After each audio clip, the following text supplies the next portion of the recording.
You are welcome here. You are welcome here. You are welcome here. You are welcome here. You are welcome here. Hi, everybody. Welcome to the Ventura Center for Spiritual Living. I'm Reverend Bonnie Rose. It is so great to see you all here today, sitting here in this beautiful sanctuary, and also good to know that some of you folks are watching us from home in your pajamas. How fun is that? So just settle in wherever you are and enjoy this cathedral of kindness that we share together. And I'm going to pass the word over to Reverend Karen. Well, thank you, Reverend Bonnie. And I thought you were all done with report cards, right? Well, you're not, because we're going to hear a lot more about report cards today. Welcome to the service. Welcome to the Ventura Center for Spiritual Living. It's so great to see all you beautiful people here today. So settle in, open your hearts, and get ready to receive, because the gifts are coming your way this morning. Thank you. Thank you, Karen. Thanks. So, Bill, come on down, but I want to just tell you a couple of things as Bill is making his way. Now let's turn it over to Bill. Yes. Good morning. Good morning. I'm Bill Hadris with Youth and Family. This morning, I invite you to relax and think of something you are good at, one of your talents. Now, think of an adversity or something that you believe makes your life hard or difficult.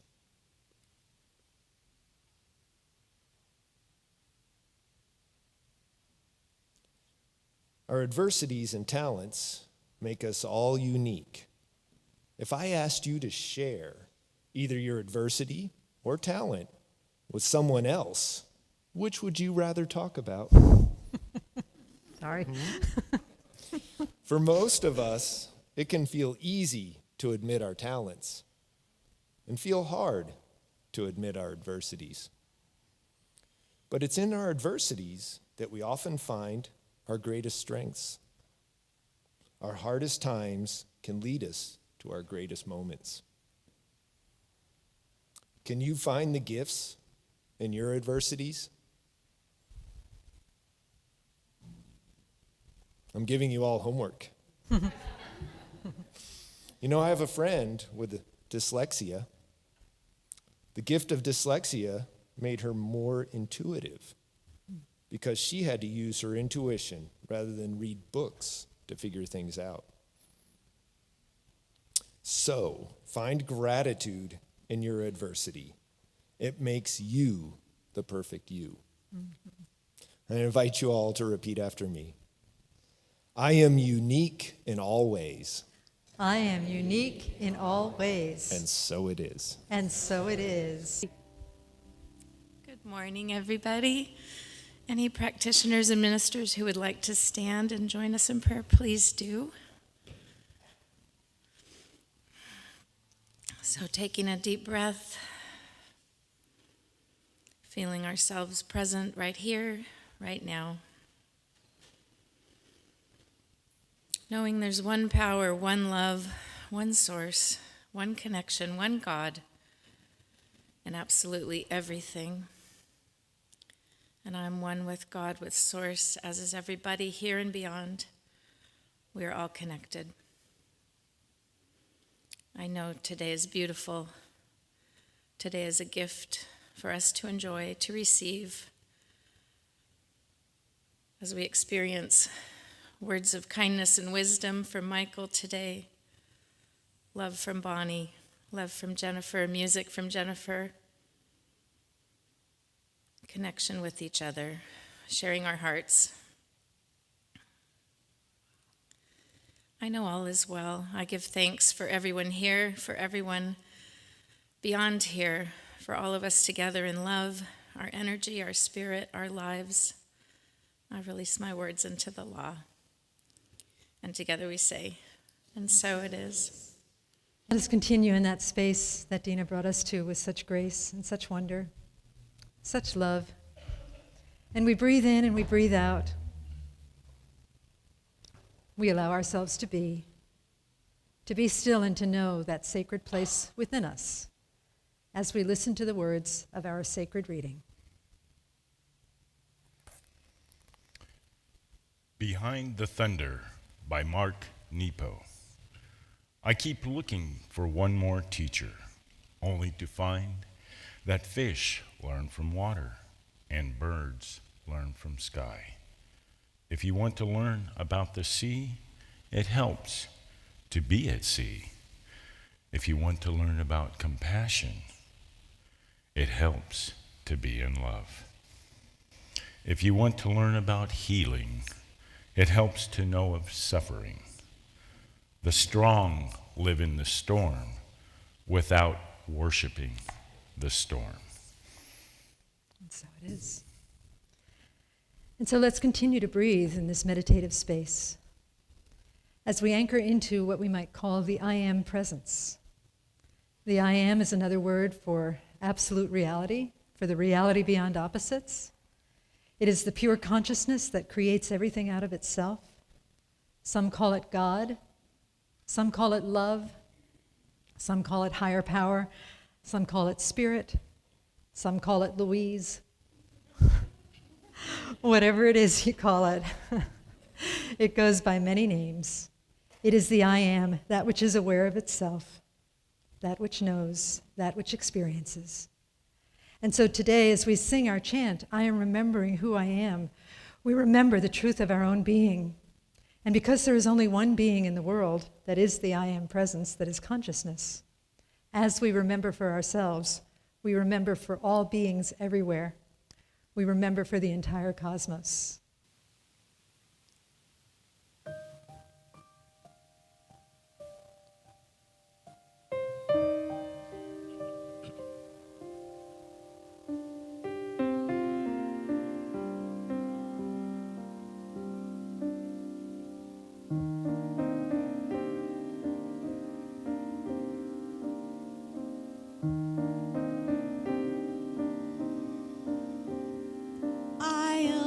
Radiant sun of fire.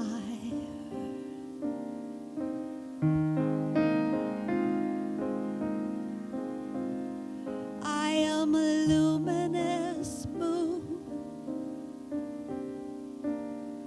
an orb, a sphere, a light.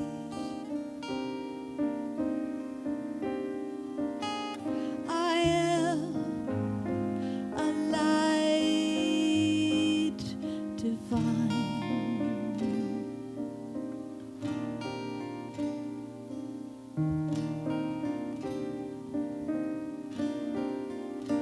And wherever I go,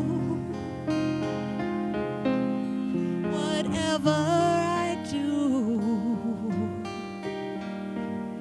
my soul songs in tune, in harmony with the celestial Om. The celestial Om.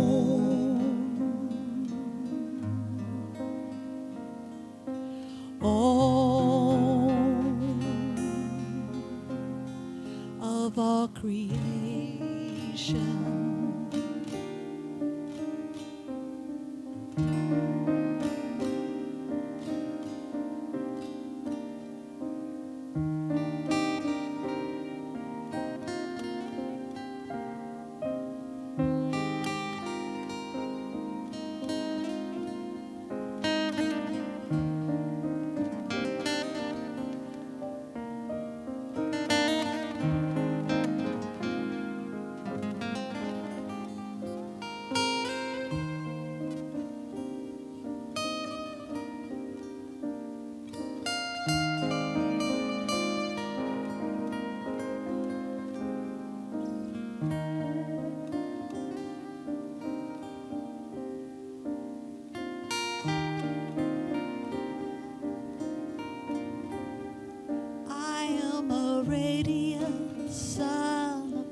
spirit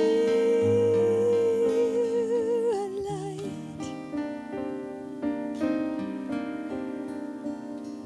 I am a light to find.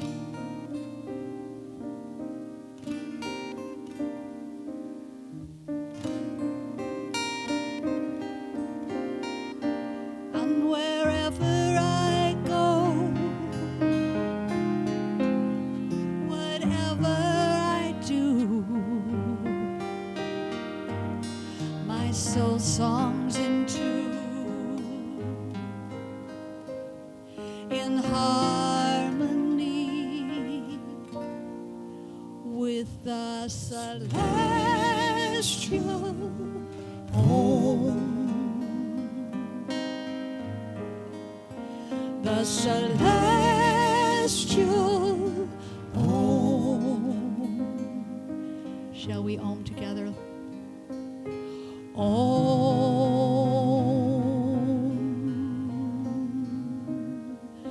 Om.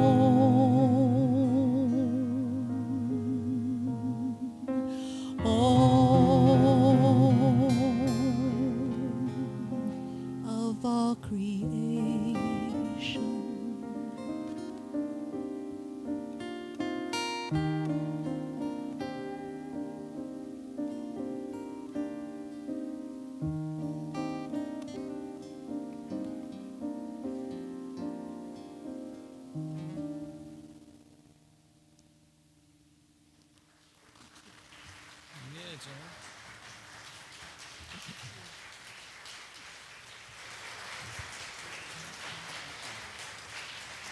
So it's my pleasure today to introduce our guest speaker.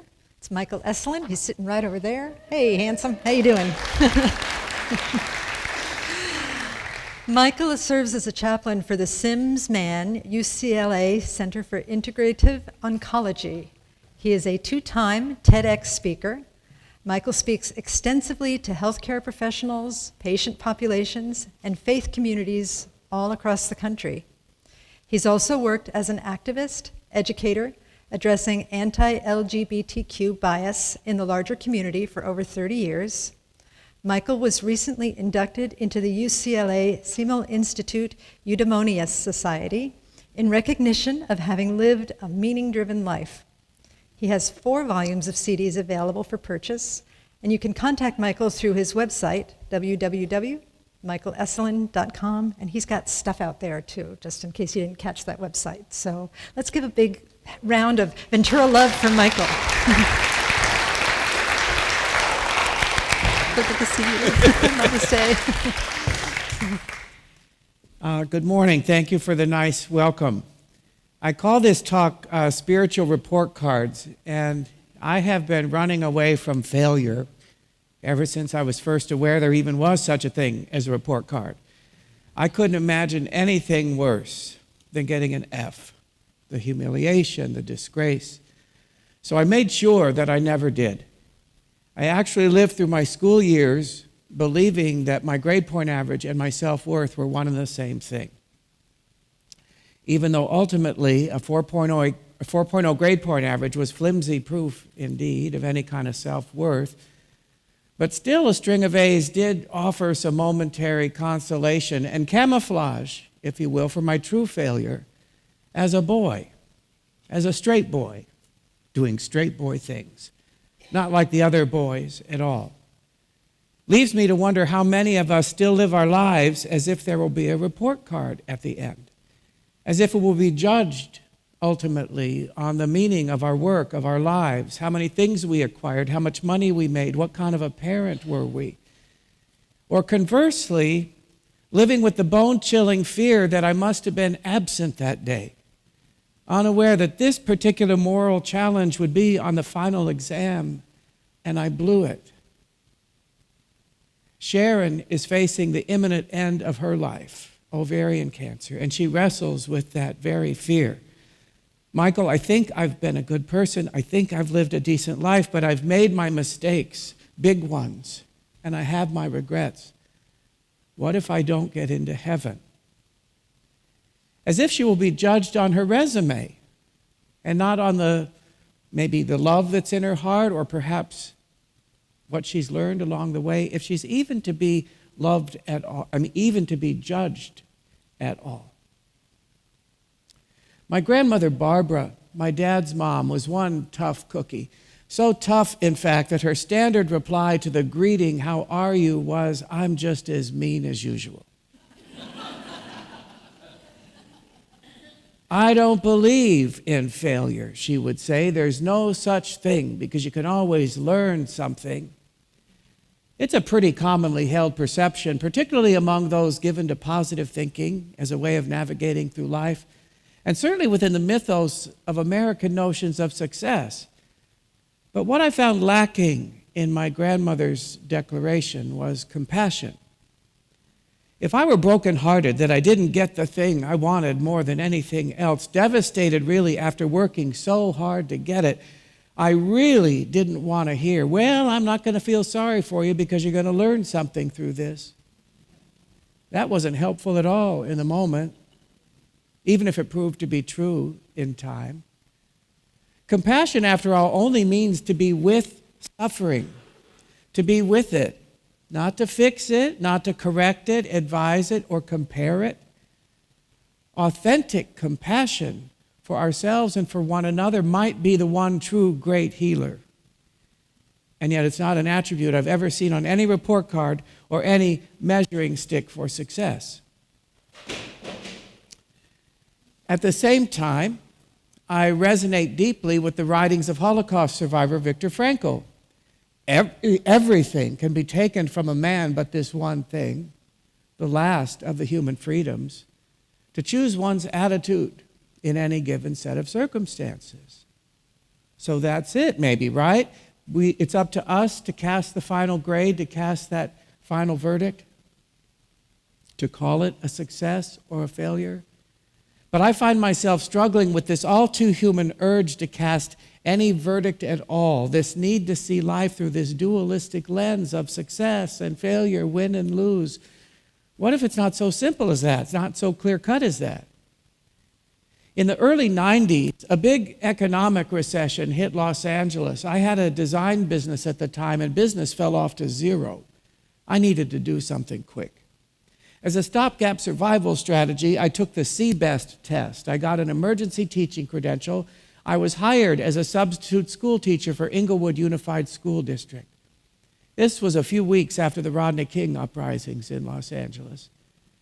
It seemed like a good idea at the time, but soon enough I discovered I did not have the constitution to face those schools every day. So on my off days, I volunteered at Project Angel Food, delivering home-cooked meals to homebound people with AIDS. These were the peak years of the AIDS crisis. And I also got involved with a fledgling volunteer AIDS hospice group called Project Nightlight. But at the time, I felt like the loser of the world, firmly attached to that idea. No one could convince me otherwise.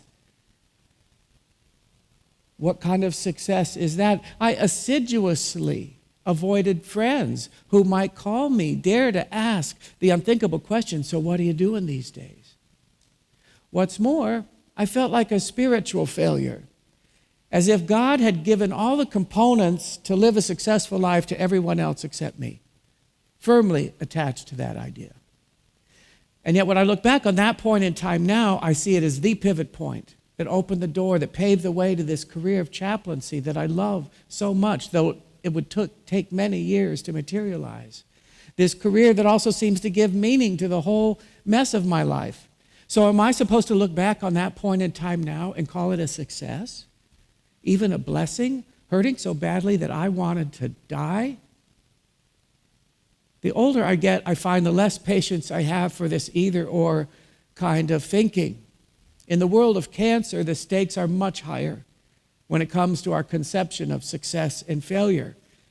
If this disease means the imminent end of my physical body, does that mean that Western medicine failed, my doctor failed, my chemotherapy failed, this drug trial failed, my positive attitude failed, my affirmations failed, my prayers failed, God failed me, I failed God? These profound experiences of failure are not just the province of patience. Over the years, walking beside countless folks left behind the mourned, the grieving, they too wrestle with failure almost universally. If I hadn't spent so much time at work, I could have taken better care of her. She might still be here. If it weren't for my anxiety and depression, I know I caused her so much distress. That's why the cancer came back. It's my fault. If I had just insisted that he go to the doctor sooner, if we just gotten a second opinion, a third opinion. That thing about that needing to cast a verdict, I find, is that very seldom is there room for the verdict to be not guilty. Deanna is living with a very aggressive colon cancer. She's also deeply rooted in a spiritual belief system that might best be described as New Age, believing that she can manifest and create her reality just as she imagines it through attitude and prayer and affirmation. And up until now, that philosophy has served her fairly well. She's found a mate that she loves, seems to be a good fit, enjoys continued success in her business. She's a planner and a goal setter, and she likes goals with nice, measurable outcomes. So each win only solidifies her faith that much more. How could it be otherwise? But the tables are turning, and her disease is progressing. That whole paradigm of goal setting becomes far more challenging, far more murky. When cure is medically off the table, what's the most she can hope for? Just more time, living with cancer. What's more, she feels like a spiritual failure. I guess my prayers weren't good enough. My attitude wasn't positive enough. I guess my affirmations weren't strong enough. It's my fault. Over 20 years ago, I was covering an overnight on-call shift at the UCLA Medical Center. It was late on a Sunday night. I was paged to come up to the ICU. An elderly woman, the matriarch of a large African-American family, was very near death, and the family wanted some support and a prayer. So I offered them that, and I left. And a few hours later, the pager went off again, and I was summoned back up to the unit because the woman had passed. And now the family just wanted company while they waited for their pastor to arrive. And when he arrived, he took one look at the scene, and he said, "It looks like you all didn't pray hard enough." As if this loving family had failed their mother. As if death itself were a failure. And if that's true, all of us are guaranteed an F on our final report card. Spiritual success, spiritual failure, these are tricky concepts, again, with this either-or kind of thinking. Over the years, I've walked beside countless folks, many who would say they have a very deep faith, many who say they have no faith at all, but with a common longing for strength. I wish I believed more. I wish my faith were stronger. I wish I was a stronger person. And when we tease apart, what do you really mean by that, strong faith? It usually means certainty. I want to know that I'm going to beat this cancer. I want to know this drug trial is going to work. I want to know that the Lord has my back. I want to know that I have the best doctor around. Paul Tillich, German-American theologian, says the opposite of faith isn't doubt, it's certainty. If I'm certain, I'm not really walking in faith anymore, am I? Faith to me might better be described as a willingness to step off into the unknown with my doubts and fears in tow and continuing to walk anyway. With my heart and eyes open, with curiosity, with patience, with humility, with compassion, even for my experience of failure. With Deanna, who loved to set nice goals with tidy outcomes, we looked at what another kind of goal might be without such a measurable outcome. What about a goal of coming to peace with uncertainty, with her own powerlessness? What about offering herself the grace to be a human being with far more questions than answers? In these years of the pandemic and all of these extreme measures we have had to endure, there are those among us, myself included, who have sought to somehow redefine, reframe our idea of spiritual success. What does it look like? Because the times seem to demand it. And there are those eternally optimistic spiritual folks among us who have likened this to a golden opportunity, a chance to hit the reset button for life on planet Earth, a chance to refine and distill all of the extraneous down to what's absolutely essential. And they embrace this time. Not me. I have grieved. I never realized how much of a people person I am, how much of an extrovert, that for me, real human touch and contact is like oxygen. So much so that contact and connectedness becomes the stuff of life. It might become close even to the meaning of life itself. So much so that for me, sitting in a darkened, sold-out theater knee to knee with a bunch of strangers being moved to laughter or tears by the same humanity on display on a stage becomes a religious rite. Just as it is to gather with my dancing chums on Saturday afternoon in the same dance studio, on the same floor, in front of the same mirror, dancing to the same music, and afterward getting to partake in Holy Communion, complaining about everything that hurts. Just as it is to travel to some faraway place and get lost in an alleyway among foreigners, strangers who may not ever have even heard of Los Angeles. Just as it is to hug someone in trouble, a friend, a loved one, a patient, a stranger. So much so that when it seemed for a good long time that those experiences were off the table, at least for the foreseeable future, and maybe even for the rest of my life, I'm embarrassed to say a part of me wondered whether life was worth it. My resilience, my capacity to adapt had met its limitation. Not like those spiritually optimistic folks at all. And so in those moments, I would give myself an F and call myself a spiritual failure. By contrast, Bernadette is 31 years old, lives life with the most amazing sense of curiosity and acceptance and humor. She seems to live in the place of, gee, I wonder what that would be like. So much so that when she began her chemotherapy and her beautiful red hair began to fall out, we had that conversation I often have, generally with women, when they meet this crucible, how they're going to meet this. Some women will choose to shave their heads preemptively as a kind of self-empowering gesture. Some might choose to make a lighthearted ritual out of it, dye their hair green, invite friends over for a shaving party. No, Bernadette said, I think it'd be really interesting just to see what it'd be like to have your hair fall out. And when her treatment was complete and that year had drawn to a close, she was reflecting on the year that had passed and said, you know, Michael, I guess I'd have to say when I look back on it, all in all, it was a pretty good year. Bernadette, in a year that includes a cancer diagnosis, chemotherapy, radical double mastectomy, radiation, reconstructive surgery, if that doesn't make for a bad year, what on earth would? Oh, I don't know, losing my sense of humor, I guess. A spirit like that cannot be broken. I walked beside Grace over the last 6 years of her life, ovarian cancer. She had lived this life of dizzying twists and turns, both personally and professionally, zigzagging her way across the country.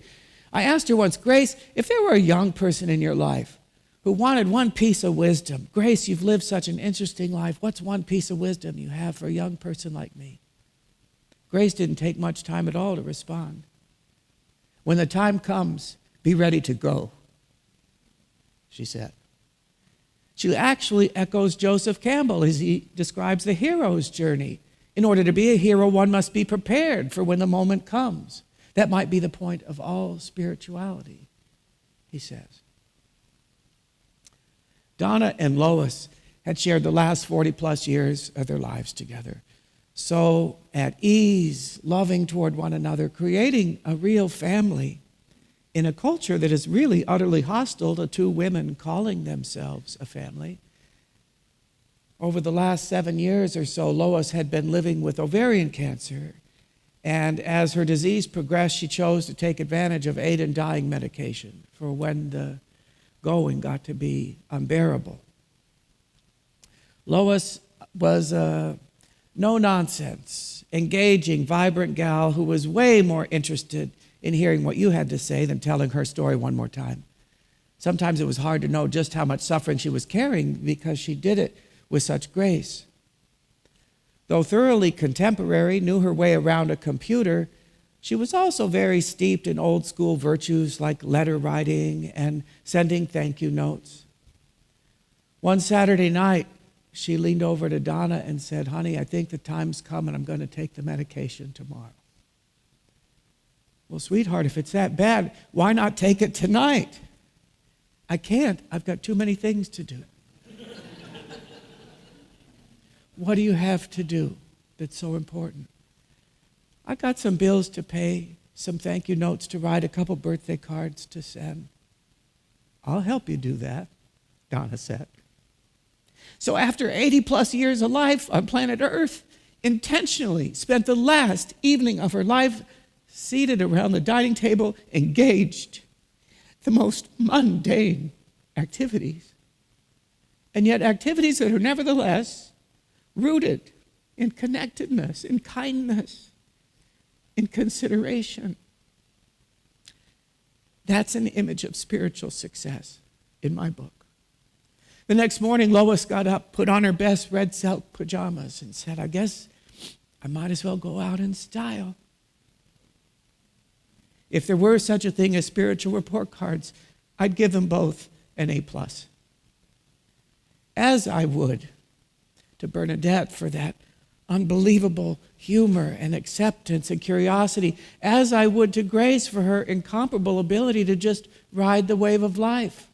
Strong faith, you bet, without a shred of certainty in sight. If there is such a thing as spiritual success, I would guess that it's rooted in our capacity for compassion, for ourselves, for one another, for our lives, as they are and as they are not. Coming to peace with our own powerlessness, ultimately. And paradoxically, maybe discovering a deeper power in that. I'm a big documentary film fan. I remember in 1995 a wonderful Oscar-nominated documentary called Troublesome Creek.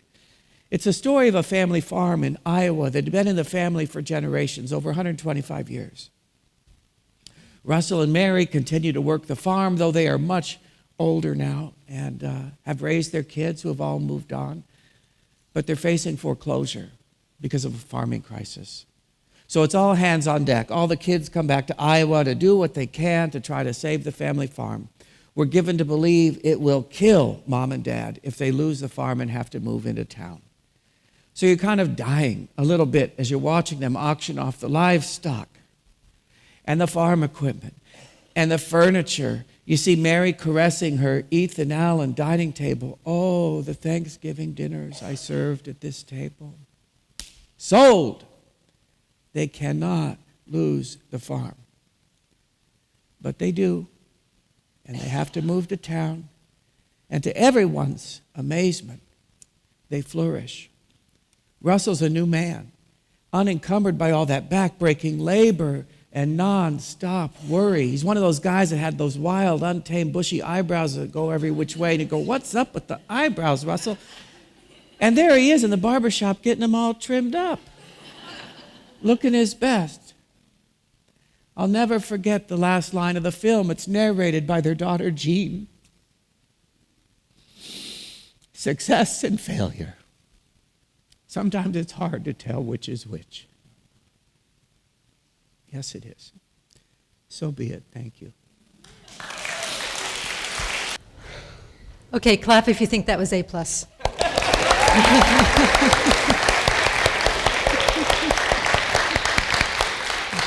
That's beautiful. All right, so let us take a moment just to pray in those words. It's hard to, Michael's a hard act to follow, you know? He said it all. But one of the things that I loved many things about Michael's talk, and one of the things that I really loved was it was such an affirmation of the power of uncertainty, which I would call the power of ambiguity or the power of mystery. And that how this either-or consciousness that we carry with us always, by necessity, sometimes gets in our way of the mystery. I was listening to a recording the other day where Rupert Spira quoted some mystic, I think a Sufi mystic, where he said, God veils itself with itself. And so this either-or consciousness is neither success nor failure. It just is a veil, something for us to part and see the greater glory where success and failure are one or non-existent or something else. This beautiful place within us that is just so unspeakable, and yet we can feel it and we can sense it. And we know that it's precious, and we also know that it's our true essence. And so let us go to that place right now, recognizing that there truly is one consciousness in life, one essence that embraces all seeming opposites, such as success, failure, joy, sorrow, life and death. That there is this beautiful, beautiful mechanism that supports all things.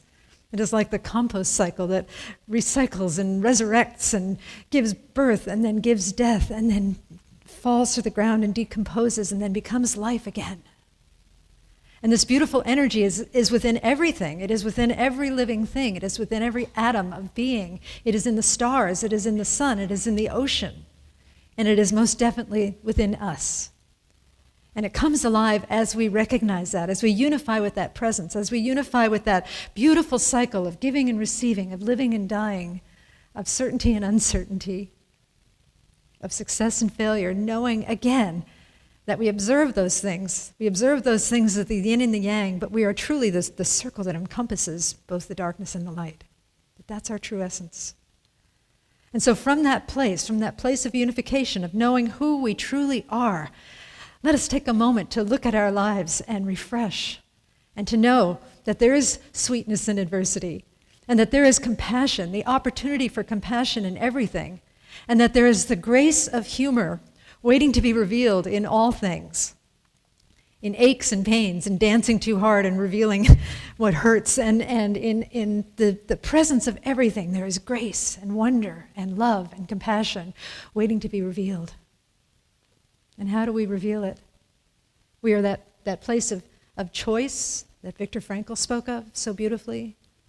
We are that place of openness, where if the answers are not coming to us, we know that something greater than our current perspective is able to supply us with the answers, with the truth, with the knowing. We are that place of willingness, that place of divine willingness. And so let us commit to surrender to all of that today, to trust that life is good beyond good. Life is good beyond the opposites of good and bad. And to be that life, to be that presence that we wish to see, that we wish to experience in the world. The kingdom of heaven is spread upon the earth, and may we have the eyes to see it. We walk sightless among miracles under normal circumstances, but let us develop 20/20 and beyond vision to see the miracles that infuse us and surround us always in all things, in simple things like paying the bills or writing thank you notes or driving past the orchards and seeing the fruit trees and going to the ocean and knowing that it's filled with life. Let us recognize that. Let us appreciate that. Let us embody that. And so I'm just so grateful for this great opportunity to hear words of truth, to speak words of truth. So grateful for this spiritual community that is assembled here today in grace and in power and in presence, in knowing and trusting the true divine, in knowing that which is unknowable, in sensing it, in being it. I'm grateful for every person that said yes to coming into this community today, whether in person or online. So grateful to know that as we join together, the chemistry experiment of our consciousness in the same room or in the same area is just creating something that magnifies and multiplies and blesses the world around us. It blesses us both inwardly and outwardly. How wonderful that is. And I'm also so grateful for this teaching and all of the variations on this teaching that we explore here. All of the variations on the theme of oneness, because they are infinite. And I'm grateful for all paths to God, all paths. I'm grateful for synagogues, temples, mosques, ashrams, churches, fundamentalists, atheists, agnostics. I'm grateful for gurdwaras, for the Sikh tradition, for all traditions everywhere, too many to name.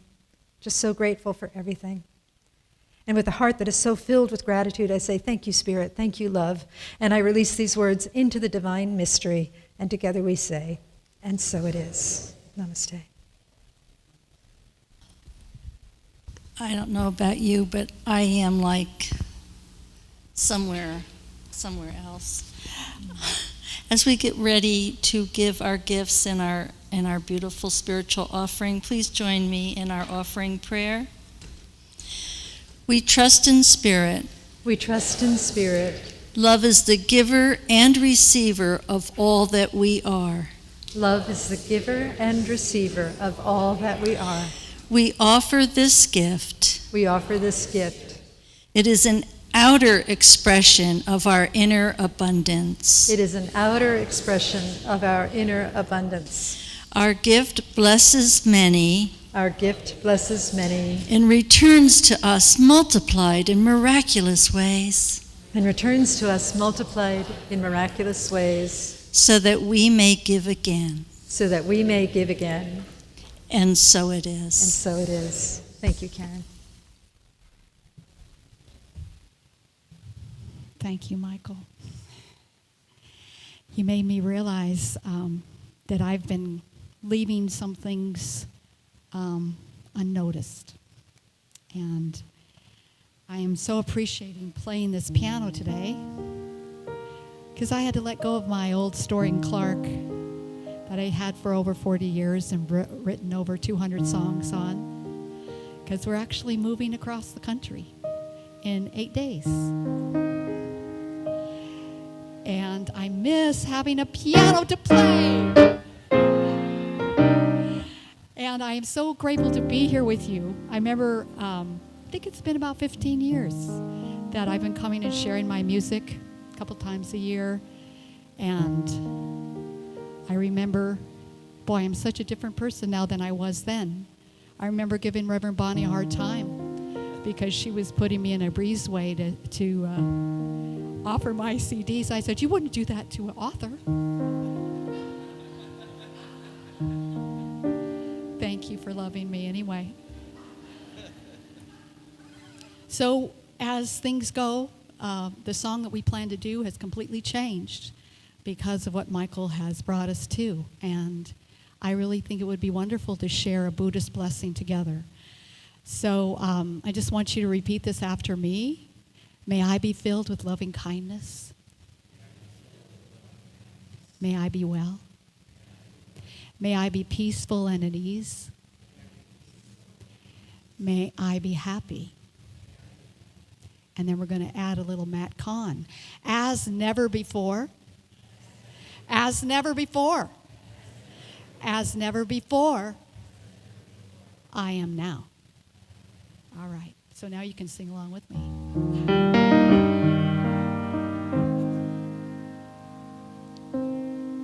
May I be filled with loving kindness. May I be well. May I be peaceful and at ease. May I be happy as never before. As never before. As never before. I am now. Why don't you look at someone else while we do this next verse? May you be filled with loving kindness. May you be well. May you be peaceful and at ease. May you be happy as never before. As never before. As never before. As never before. You are now. let's send this out to the collective as we. Ready? May we be filled with loving kindness. May we be well. May we be peaceful and at ease. May we be happy as never before. As never before. As never before. We are now. Should we do that again? As never before. As never before. As never before. We are now.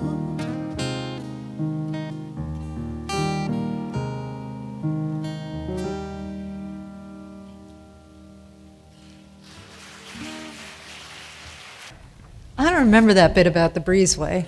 I know we moved you, but perhaps your comments and your needs made it better for other singers. That's what I'm thinking, because we put others in that spot now. So you were a change maker, girl. Yeah, and you know, South Carolina is very, very lucky to get you. Yes, and I'm going to give you my nephew and his husband's phone number or contact information, because they live about 75 miles away from you. See, I'm starting to speak Southern now, just thinking about it. Okay, let me control myself. Flower dedication. Okay. Right now. Yep. Okay now. Y'all. Oh, look at this. This is so cute. Oh, it's not up there. Okay. This is so cute. It's Mike Templin and Carrie. Are they here today? They better be. Little stinker stayed home. Okay. They're from to Carrie. Happy anniversary. Love, Mike. Aww. Yay. Okay. Don't tell them I called him a little stinker, okay? Y'all out in TV land, too.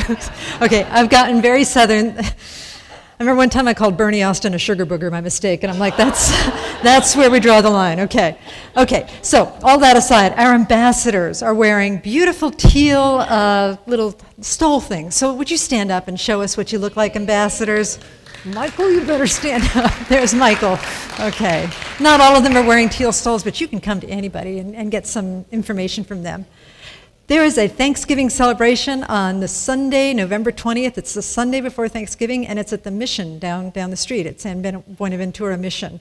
And our choir is singing, and they want us to bring pies. Pies. Moon pies. Moon pies and a Mountain Dew. Okay, stop it. They want us to bring pies. There's a pie social afterwards, okay?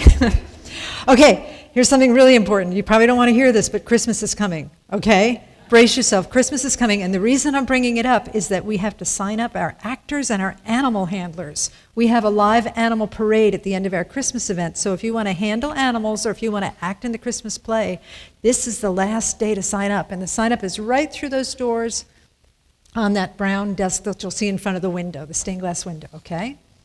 Alrighty, we have some outreach opportunities. We're still doing family to family. We serve lunch to unhoused folks on the first Mondays of the month. Feel free to look at our website or connect with one of the ambassadors to find out how to do that. We're also helping people who are being rehomed have new furniture and bicycles and other small household items. It's called Lift Up Your Voice. We're collecting food for Food Share, which is, we're doing this particularly for Thanksgiving because there's a great food shortage amongst folks in Ventura right now, in our county, all over the country really. Choir rehearsal is downstairs today, Hearts and Harmony Choir. It's at 11:30, it's downstairs. If you can sing, even if you can't sing, if you're interested in singing, come on down, join the choir, it's super fun. And then after service, there's food in there. You go through that door or that door, there's lots of delicious food. And we also have a bookstore where you can purchase lovely items. Some of them are for sale, some of them are priceless pricing. And we also have a giveaway table, so you can check out all of that. We've got artwork by our beloved Fred Mondragon, and there's new Be Kind t-shirts that we have. There's also an encouragement station where you can sit and color a tablecloth and encourage each other. Talk about your hopes and dreams and encourage each other. And then there's also, this is one of the best things to do, is to get a 1-minute miracle from a practitioner. It means you come down front, the practitioners are wearing white stoles, and you ask for a prayer request, either a prayer of celebration or a prayer of something that's troubling you, and they will pray with you, and you'll be amazed at how beautiful you feel afterwards. And I think that's all I've got for now. So I'm grateful that you all are here today, and let us go ahead and do a prayer, all right? So we turn within and just breathe deeply and trust that this has been a beautiful, beautiful time that we have spent together. Through wisdom, through music, and most especially through the power of community. All of the people working quietly behind the scenes and all of the people sitting in the seats, again, lending their consciousness, lending their hearts and their minds and their beings to this beautiful spiritual soup that we're creating here. How wonderful it is to know that we are in this together and that we are doing the work that changes the world for good, for goodness, and for better. And so I'm just so grateful to know these truths and so grateful for this time together. And with a heart that is so filled with gratitude, I release these words into the divine mystery.